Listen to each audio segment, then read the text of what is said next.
এক শহরে ছিল একটি কুকুর। সেই কুকুরটির কোনো নির্ধারিত ঠিকানা ছিল না। রাস্তার এক পাশে সে ঘুমিয়ে পড়তো রাতের বেলা। এভাবেই তার দিনকাল চলছিল। সেই রাস্তার পাশেই ছিল বড় একটি ময়লা স্তূপ। সেই স্তূপের থেকেই সে পচা বাসি যুক্ত খাবার খুঁজে খুঁজে বাহির করে তারপর খেয়ে ফেলত। প্রত্যেক দিন খাবার খাবার পর আল্লাহ তাআলার শুকরিয়া আদায় করত এবং রাত্রেবেলা সেই রাস্তার ধারেই ঘুমিয়ে পড়ত। মহা আনন্দিত ছিল কুকুরটি। দেখতে দেখতে বেশ কয়েকদিন চলে যাওয়ার পর সে খেয়াল করলো যে রাস্তার অন্য পাশে মানুষ আরও বড় দুইটা ময়লা স্তূপ জমা করেছে। এবার তার মনে আরও বেশি আনন্দ খেলা করতে থাকলো, কারণ সে মনে মনে ভাবলো, এই যে তিনটা ময়লা স্তূপে যত বেশি খাবার রয়েছে, সেসব খাবার আমার মতো কুকুর যদি কয়েকশো হয় তাহলেও কে শেষ করতে পারবে না। সুতরাং আমার তো এখন আর খাবারের অভাব অনটন বলতে কোনো কিছুই রইল না। এমনিতেই তো যে একটা ময়লা স্তূপ ছিল সেখানে আমার জন্য পর্যাপ্ত পরিমাণে খাবার ছিলই, এখন আরও দুইটা স্তূপ সাথে যোগ হলো। সুতরাং আমার সারা জীবনের খাবার হয়তোবা এই তিন স্তূপের ভিতরেই আছে। আমি সারা জীবনে হয়তোবা এগুলোকে শেষ করতে পারবো না।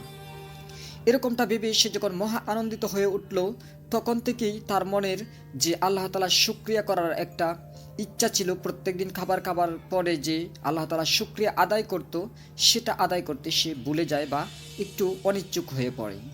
এভাবে যখন একের পর এক দিন চলে যাচ্ছিল, সে যখন আল্লাহ তাআলার শুকরিয়া আর আদায় করছিল না, তখন একদিন হঠাৎ সকালবেলা সে খাবার খাবার জন্য একটা ময়লা স্তূপের পাশে চলে গেল এবং খুঁজে খুঁজে কিছু পচা বাসি ময়লাযুক্ত খাবার পেয়েও গেল।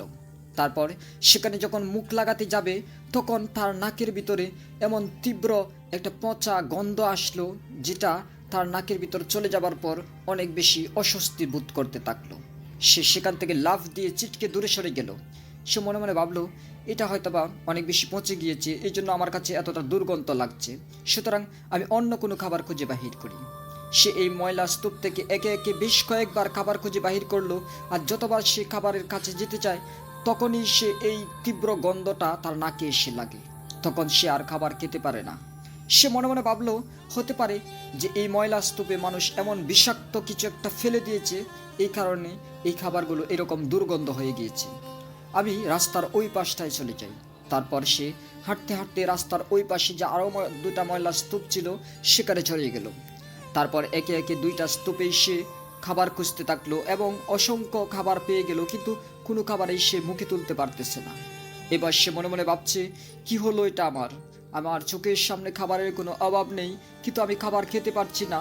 এটা যে আমার জন্য কত বড় যন্ত্রণার কারণ, সেটা আমি কাকে বুঝিয়ে বলবো? কারণ আমি তা মানুষের মতো বাসা আল্লাহ তাআলা আমাকে দেয়নি যে আমি একে অপরের কাছে বলা বলি করে তারপর এটার সমাধান খুঁজতে যাব।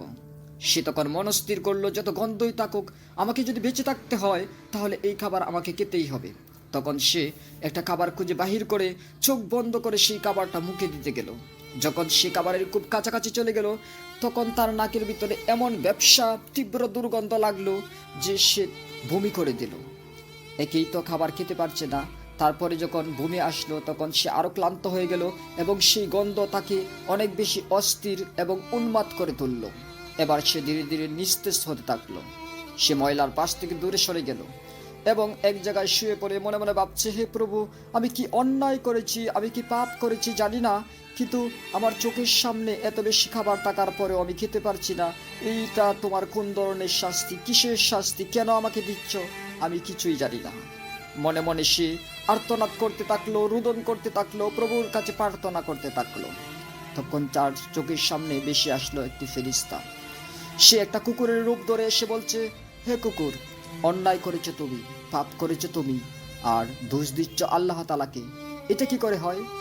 তখন কুকুরটি বিনয়ের সুরে বলে, ভাই, তুমি কে? তোমাকে আমি চিনি না, কিন্তু আমি কি পাপ যে করেছি সেটা যদি আমাকে বলে দিতে, তাহলে আমি বুঝতে পারতাম যে কিভাবে আমি অন্যায় বা পাপ করেছি। তখন সেই ফেরেশতারূপী কুকুরটি বলে, তুমি একটা ময়লা স্তূপ থেকে খাবার খেতে, যখন তুমি দেখলে যে তিনটা খাবারের স্তূপ তোমার পাশে রয়েছে, তখন তুমি এতটাই আনন্দিত হয়ে উঠলে, তখন তুমি অহংকারী হয়ে উঠলে এবং তুমি শুকরিয়া আদায় করতে ভুলে গেলে, তুমি চলে গেলে না শুকরিয়াকারীর দলে। সুতরাং তুমি দুইটা পাপ করেছ। এক তো তোমার অন্তরে, তোমার মনে, তোমার আত্মায় তুমি অহংকারের স্থান দিয়েছ, আর দ্বিতীয়ত তুমি আল্লাহ তাআলার শুকরিয়া না করে না শুকরিয়া করেছ।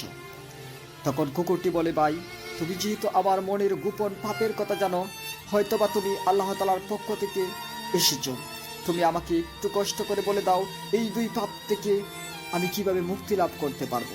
আমি যেহেতু অন্যায় অপরাধ করেই ফেলেছি, সুতরাং এখান থেকে আমি কিভাবে মুক্তি পাবো, কিভাবে আমি আবার সুস্থ জীবন ফিরে পাবো। আমি প্রতিজ্ঞা করছি, আমি যতদিন বেঁচে থাকবো ভবিষ্যতে আর এরকম পাপ করব না।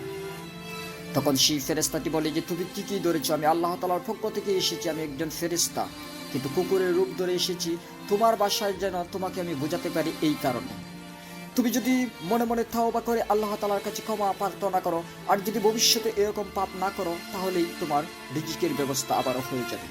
তখন সেই কুকুরটি মনে মনে আর্তনাদ করে, রুদন করে, আহাজারি করে প্রভুর কাছে কান্নাকাটি করতে থাকলো।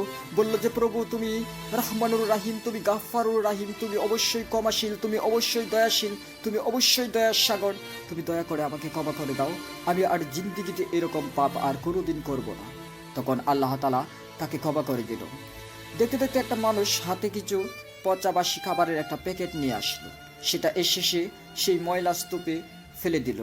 তখন কুকুরটি মনে মনে ভাবলো, এখন হয়তো আমি খাবার খেতে পারবো, যেহেতু আল্লাহ তাআলার কাছে ক্ষমা চেয়েছি, আল্লাহ তাআলা যদি আমাকে ক্ষমা করে থাকেন, তাহলে আমার নাকে আর সেই গন্ধ লাগবে না।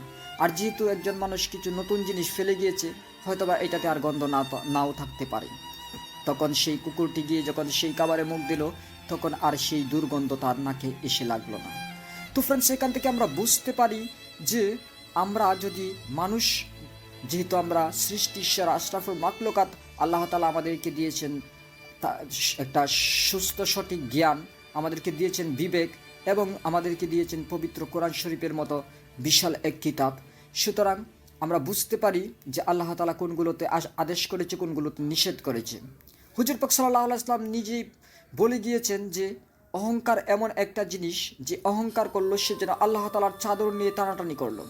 অর্থাৎ হচ্ছে যে অহংকার হচ্ছে আল্লাহ তাআলার সত্তার একটা বৈশিষ্ট্য, সেটা যেন আমাদের মনে কখনো স্থান না পায়। আর তার পাশাপাশি আমরা যদি শুকরিয়া আদায় না করি, তাহলে আমাদের নিয়ামত ছিনিয়ে নেওয়া হয় এবং কমিয়ে নেওয়া হয়, সেটাও ইসলামের ভিতরে, কোরআনের ভিতরে রয়েছে। তো আমরা যদি শুকরিয়া আদায় না করি, কিভাবে আমাদের রিজিক কমে যায়, সেটা আমরা একটু বাস্তবে প্র্যাকটিক্যালি বোঝার চেষ্টা করি। আপনারা দেখবেন অনেক লাখপতি বা কোটিপতি মানুষ রয়েছে, যাদের টাকা বা পয়সা, বাড়ি গাড়ি অনেক কিছু রয়েছে, কিন্তু তারপরেও তারা পৃথিবীর ভালো ভালো খাবারগুলো খেতে পারে না। ডাক্তার তাদেরকে নিষেধ করে বা ডাক্তার তাদেরকে নিষেধাজ্ঞা দিয়ে দেয় যে তোমরা এই খাবারগুলো খেতে পারবে না, কারণ এইটা তোমার এমন একটা রোগ হয়েছে, এই রোগের জন্য তোমার এই খাবারগুলো তোমার জন্য ক্ষতিকর। সুতরাং টাকা পয়সা থাকলেই যে আমাদের রিজিক বেড়ে যাবে, এই যে আমাদের একটা ধ্যান ধারণা, আমাদের একটা বিশ্বাস, সেটা কিন্তু এই যুগে এসে আর খাটতেছে না, টিকতেছে না। তার পাশাপাশি আমরা যখন অহংকার করি, তখন আমাদের মনের ভিতরে এমন এক পাপ, এমন এক বৈশিষ্ট্যের সৃষ্টি হয়, তখন আমরা পাশের মানুষগুলোকে মানুষ মনে করি না, মনে করি আমি সব, আমরাই সব, আমার চাইতে বড় সে না, আমার চাইতে ছোট সে।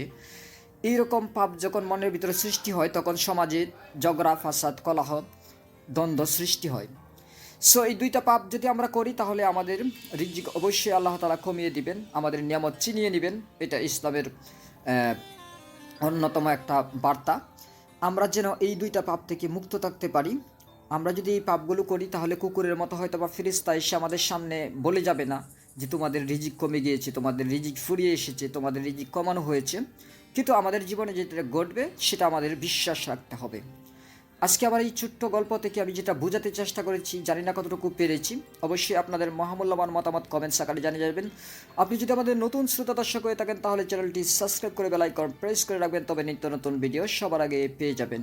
ভিডিওটি সবারত ভালো লাগলে ভিডিওতে একটা লাইক দিয়ে বন্ধুবান্ধবদের সাথে শেয়ার করে অন্যকে দেখার সুযোগ করে দিবেন। সকলে ভালো থাকুন, সুস্থ থাকুন, কথা হবে নেক্সট টাইম। আজকের মতো বিদায়, আল্লাহ হাফেজ।